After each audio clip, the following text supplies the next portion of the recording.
தாங்கள் அரபு தேசத்தில் இருந்தோ ஆப்கானிஸ்தானில் இருந்தோ வந்தவர்கள் அல்ல எனவும் தங்களது முன்னோர்கள் கந்தசாமியாகவோ ராமசாமியாகவோ தான் வாழ்ந்தனர் எனவும் கூறியுள்ள பாஜக சிறுபான்மை அணி தேசிய செயலாளர் வேலூர் இப்ராஹிம் கடவுள் மறுப்பு காட்டுமிராண்டி கொள்கையுடைய திமுகவை அகற்றவே முருக பக்தர்கள் மாநாட்டில் ஒன்றிணைந்திருப்பதாக தெரிவித்துள்ளார். முருக பக்தர்கள் மாநாட்டாச்சு, அங்க இஸ்லாமியர்களுக்கும் கிறிஸ்தவர்களுக்கும் என்ன வேலை என்று நாங்கள் இன்றைக்கு இஸ்லாமியர்களாக கிறிஸ்துவர்களாக மத வழிபாட்டின் முறையில் வெவ்வேறாக இருந்தாலும் எங்களுடைய முப்பாட்டன் முருகனைத்தான் வணங்கி இருக்கிறான்.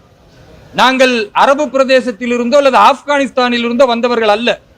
பாபருக்கோ அவுரங்கசீப்புக்கோ பிள்ளைகள் அல்ல. நாங்கள் எங்களுடைய முன்னோர்கள் கந்தசாமியாகவோ ராமசாமியாகவோ தான் இந்த மண்ணில் இருந்திருக்கிறார்கள்.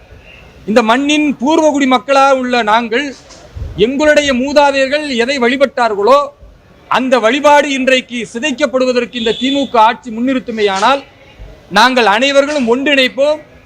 இந்த நல்லிணக்க மாநாடு என்பது தொடர்ந்து இந்து மக்களை வஞ்சித்து வரக்கூடிய கடவுள் மறுப்பு காட்டுமிராண்டி கொள்கை உள்ள இந்த திமுக ஆட்சியை அகற்றுவதற்காகவும் அறநெறியோடு ஆன்மீகத்தை தமிழகத்தில் மீண்டும் நிலைநாட்டுவதற்கான ஒரு அற்புதமான முன்னுதாரணமாக திகழும்.